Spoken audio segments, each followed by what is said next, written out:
Show करतात. वेदांत मला complete करू दे आधी, मग तुझे सगळे डाऊट विचार. ठीक आहे, मी कंप्लीट केलं आहे ना अजून? ओके. या, so angiosperms which are seeds which are enclosed into the ovary. So the pollen grains and ovule are the gametes. Pollen grain and ovule are the gametes. So pollen grain is a male gamete and female gamete which is called as a carpel. Okay, female gamete which is carpel or pistil. So female gamete is an egg. This is a pollen grain and this is an egg. The female gamete is an egg. Okay, and egg which is formed in this ovule. Ovule ची sac असते. So त्याच्यामध्ये egg तयार होतो and that is called, that fuses to form the zygote. So pollen grain plus egg which is fused to form zygote. Right? So now what are the other characteristics of this angiosperm? You know, seeds are enclosed in ovary. And yesterday I told you that we are absolutely living only because of this angiosperm. है ना? Because imagine जर आपल्याला fruits, flowers किंवा vegetables हे सगळे नसते तर कसं आपण जगलो असतो, किंवा फॉडर जे काही ॲनिमलला मिळतंय, फ्युएल आपल्याला मिळतंय, everything is with respect to this angiosperm. So angiosperms are playing a major role in our life too, right? So angiosperms are that important in our life. Vedant सगळं झाल्यावर बोल, I'll give you time. Okay, so तुझ्या ज्या doubts आहे ते लिहून ठेव, I'll give you 5 minutes. Okay, so fruits and these seeds are enclosed in the fruits. Here also you can see the seeds which are enclosed in the fruit. So angiosperms are, तुम्हाला त्या सगळ्या गोष्टींची या सगळ्यांचा अर्थ माहिती आहे. Angiosperms are embryophytic, म्हणजे it is producing embryo. This is non archegoniate म्हणजे काय, आणि इथून म्हणजे जिम्नोस्पर्म पर्यंत आर्चिगोनिया होता आणि टेरिडो पर्यंत काय होतं, एन्थ्रेडिया होता. ओके, जिम्नो मध्ये आपण male gamete has replaced with pollen grain, right, आणि एंजिओ मध्ये now the female gamete is replaced with carpel. Okay, female sex organ, that is a carpel, or which we call as a pistil. Okay, right, it is a vascular, काहीच ह्याच्यामध्ये absent नाहीये, everything is present in this fruit bearing. Flower झाले म्हणजे fruit येणार. Okay, it is a phanerogams म्हणजे काय, it is a phanerogams म्हणजे काय, phanerogams are what, phanerogams are what, साधा प्रश्न विचारला, what are phanerogams? Seed producing plants. Plants with seeds. Yeah, cryptogam no seeds, phanerogam seeds. So seeds in gymnosperm naked, seeds in angiosperm enclosed. Okay, so spermatophyte, or it is a phanerogam because it is seed producing plant. So this is the largest group of plants. Angiosperm are the largest group of plants and having the wide range of habit. कुठेही बघा angiosperm येईल. Okay, so in all particular habitat it is able to live. So this is called as a cosmopolitan in nature. So this is a cosmopolitan in nature. Okay, so the range of it is very tiny, microscopic. Wolffia, it has given in your NCERT, so you can open NCERT. Tell me the page number.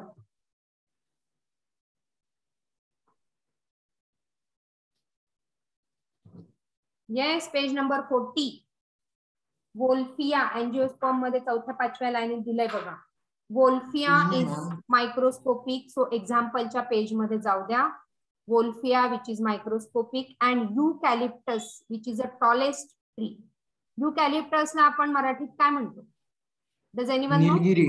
Yeah, so it is a Nilgiri.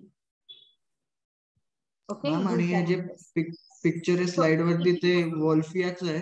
Yes, Wolffia. So this is a Wolffia and this is a eucalyptus. Okay, which is the tallest tree. Right? So this has been mentioned in your NCERT. So please highlight it. आपण सगळे living आहोत only because of this angiosperm that add beauty to our life. Okay, they provide us food, they provide us fodder. Fodder म्हणजे जे animal खातात. They gives us fuel, they gives us medicine and several other commercially important products. So आपली जी GDP आहे that is only based on this agriculture. Agriculture industry चांगली तर बाकीच्या सगळ्या industry चांगल्या. So base of our living is this agriculture industry. Okay. So and agriculture where angiosperms are playing a major important role. Rooting system ह्याच्यामध्ये दोन्ही आहे.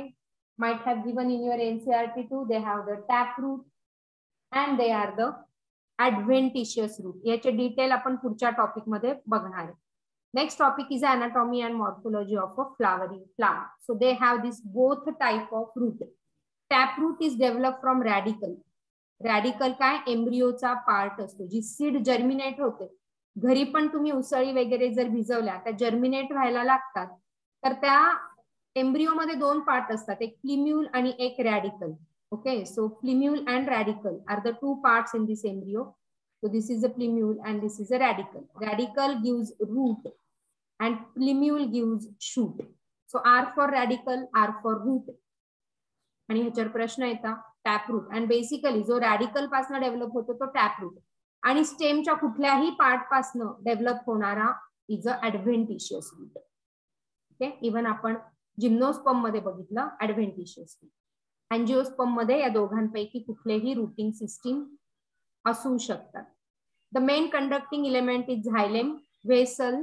झायलेम मध्ये vessels are present, phloem मध्ये कंपॅनियन सेल्स आर प्रेझेंट. हे दोन्ही absent होते gymnosperm मध्ये. Okay, हे काय आहे, व्हेसल काय आहे, कंपॅनियन सेल काय आहे, हे आपण झायलेम आणि फ्लोएम मध्ये डिटेल मध्ये पुढच्या टॉपिक मध्ये बघणार आहे. But this is the structure of phloem. Companion cell दिलाय, सीव ट्यूब दिलाय. सो फ्लोएम बेसिकली काय करतो, सगळ्या प्लांट पार्टला फूड सप्लाय करतो. ओके, आणि झायलेम काय करतो, सगळ्यांना वॉटर आणि मिनरल सप्लाय करतो. सो ह्या कंडक्टिंग टिश्यूज आहेत प्लांट मधल्या conducting tissues, xylem and phloem. Xylem is supplying water and mineral, phloem is supplying food. या मिनी लिहायचं ही प्रयत्न. ओके,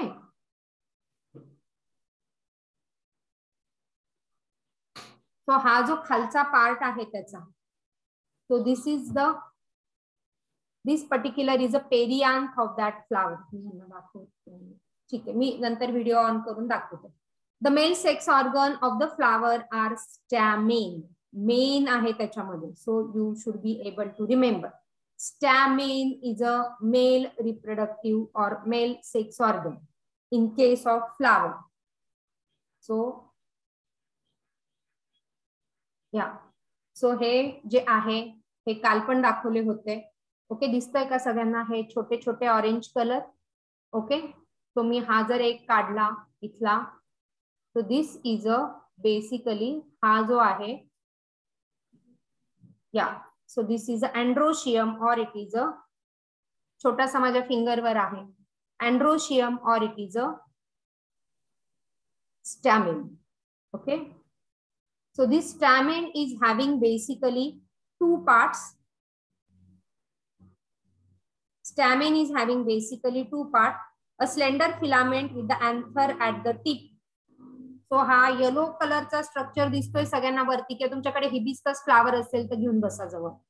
ओके, हे जे सगळे येलो कलरचे जे स्ट्रक्चर आहेत वरती, this yellow colour structure, these are the anther sack.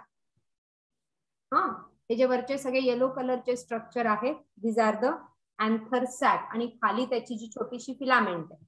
So anther is basically male sex organ or stamen is having the two parts. So this is a anther sac. This is the anther and so ha त्याचा filament.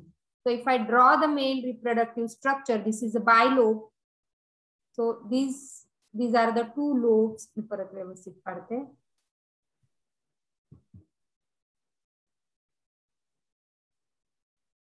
So this is a bilobe structure. हा जो वरचा yellow colour सगळे दिसत आहेत, that is a anther.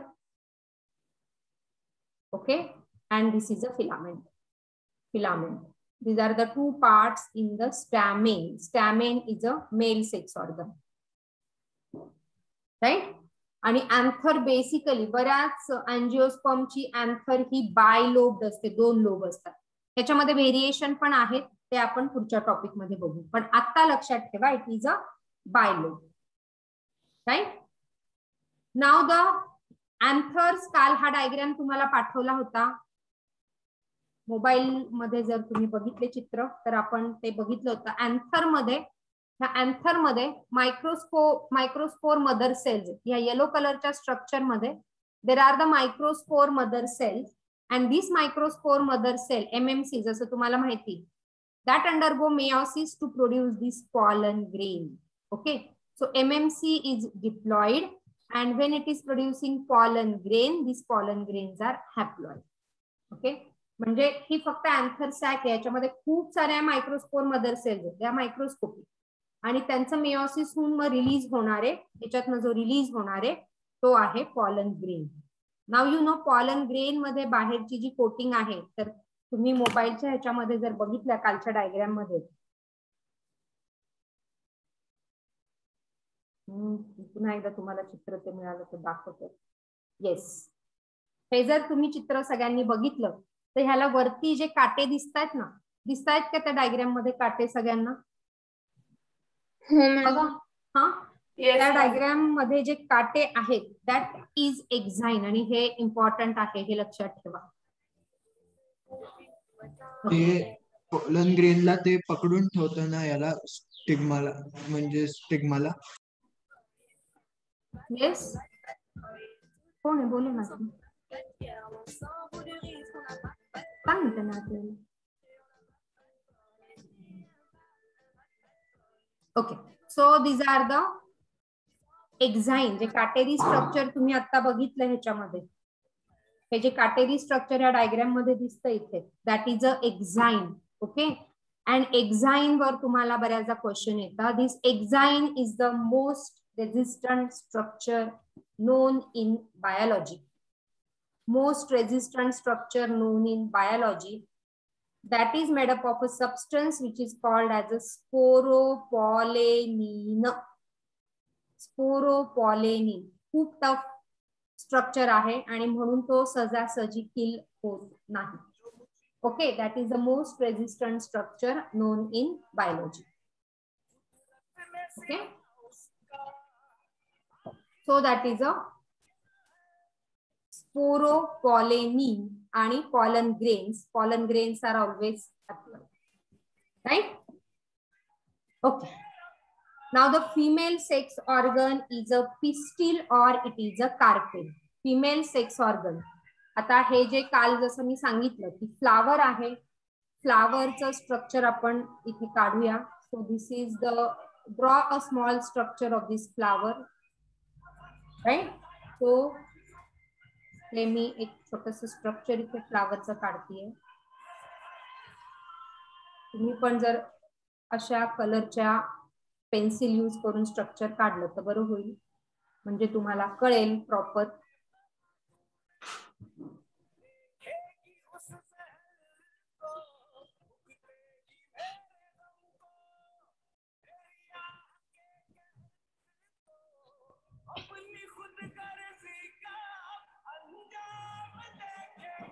कोणाचं music चालू आहे? म्युझिक ऐकून कोण क्लास करतंय? वा, हुशार मुलं आहेत, किती क्लास सिन्सिअरली करता मला कळलं. आणि म्हणून I insist you to come here. मी आज ग्रुपमध्ये लिहिते, कोण पॅरेंट्सला तुमच्या कळलं पाहिजे.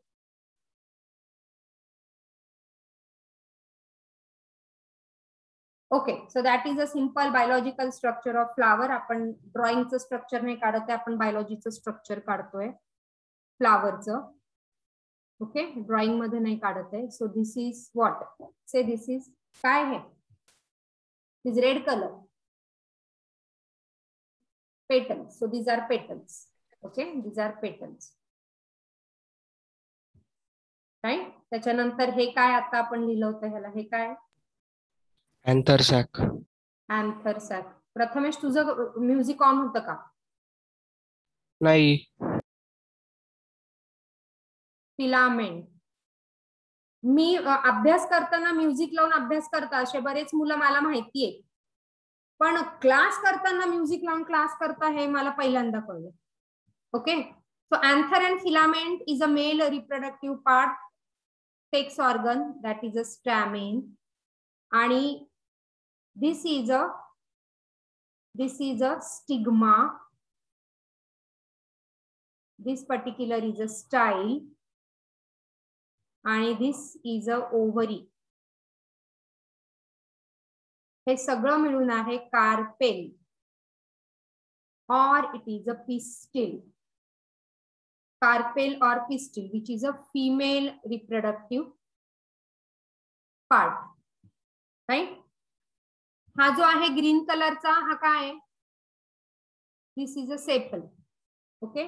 आणि हा जो स्वेलिंग आहे, जी वरती स्वेलिंग पार्ट आहे त्याला, हा जो स्वेल होतो इथे, that is called as a thalamus. This is a thalamus and this is the structure of this particular flower. Okay, this is the structure of the flower. So female reproductive part, आता मी हे देवाजवळचं वाळलेलं फुल आणलं होतं. So these are the petal, you know, these are the sepal. त्या परत त्या फुलामध्ये दाखवते. So these green color are the sepals. हे जे मी रिलीज केले, these are the sepals. Sepal green कलरचे असतात म्हणजे काय आहे? सेपल हे ग्रीन कलरचे म्हणजे काय? काय असेल त्याचं function? wherever there is a green color it is photosynthesis. Photosynthesis. हा खालचा जो सोलन पार्ट आहे, दी सोलन पार्ट जो आहे खालचा, that is called as a thalamus. आणि थॅलॅमस पासून जे फ्लावरचं देठ येतंय, this is called as pedicel. This is a pedicel. Okay.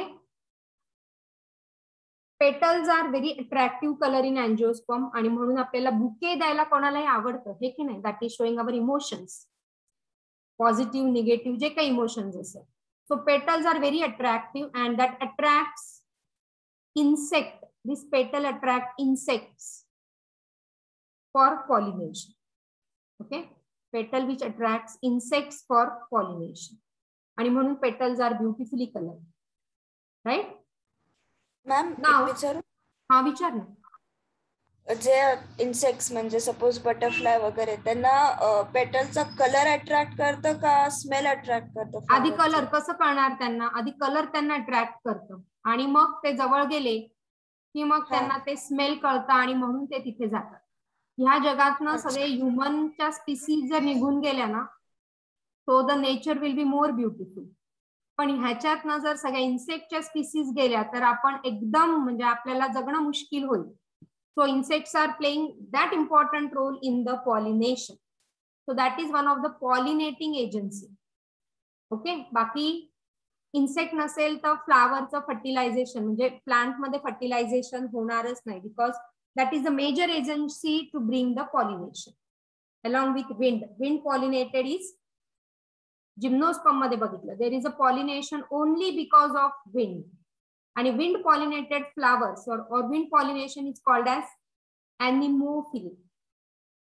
आता ब्रेक होईल, त्याच्यामध्ये तुम्ही शोधायचंय की insect pollination is called as what? The wind pollination is anemophily, insect pollination is what? Okay, ते तुम्ही शोधायचं.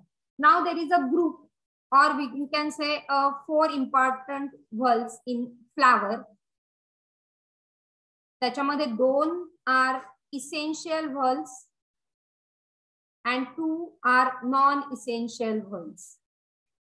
Essential मध्ये they must have, that is very very important in a flower, which is a male and female. So stamen and carpel, stamen and carpel are very very important. हे दोन्ही essential आहे, कारण या दोघांमुळेच होणारे fertilisation. So they are the essential. Non-essential, or they are also called as accessory whorls. Accessory whorls. Accessory whorls मध्ये it is a sepal and petal. Sepal and petal. Okay. A group of sepal, जसं मी काल ह्याच्यामध्ये सांगितलं होतं व्हिडिओमध्ये. A group of sepal is called as, हे सगळे sepal मिळून, ओके, तुम्हाला व्हिडिओ दिसत असेल, दिसतोय का माझा व्हिडिओ? हे सगळे सेपल मिळून काय बनतं, याला काय म्हणतो आपण, group of sepal is called as Corolla.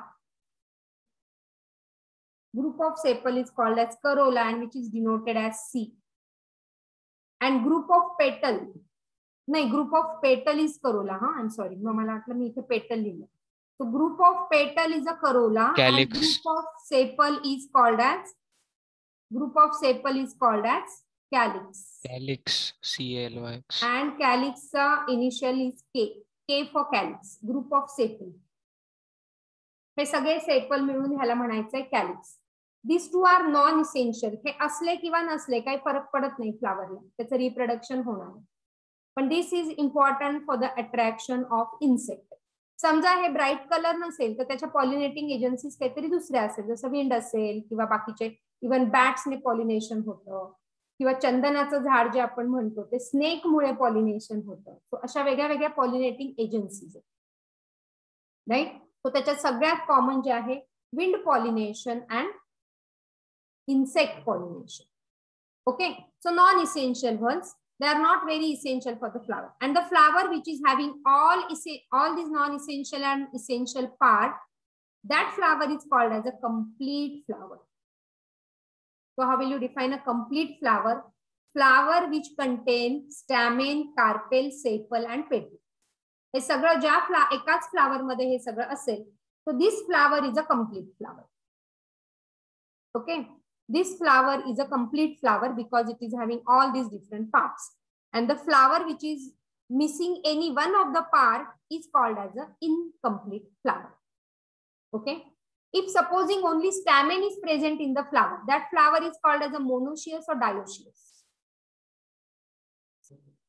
Dioecious, divorce झाला त्याचा, म्हणून तो एकटाच राहतो stamen. Okay, आणि मग that flower is unisexual flower or bisexual flower? Unisexual. Unisex, एकच सेक्स प्रेझेंट आहे ना, सो युनिसेक्शुअल. हा फ्लावर युनिसेक्शुअल आहे की bisexual? This is a bisexual. Monoecious की डायोशियस? मोनोशियस. दोघं हॅपीली राहतात एकाच फ्लावर मध्ये. Okay, and the complete flower because everything is present in a single flower. Right, हे कळलंय सगळ्यांना? So if you get draw the neat and label diagram of a flower, तर drawing मधलं flower काढलं तर 0 मार्क मिळतो. Biology मधला फ्लावरचा हा डायग्राम इज एक्सपेक्ट. ओके, म्हणजे ह्याच्यात हे सगळे पार्ट्स, आणि you know while drawing the diagram all the label should be at one particular line, straight line मध्ये सगळे पाहिजे. So presentation correct. चलो, I am closing this session.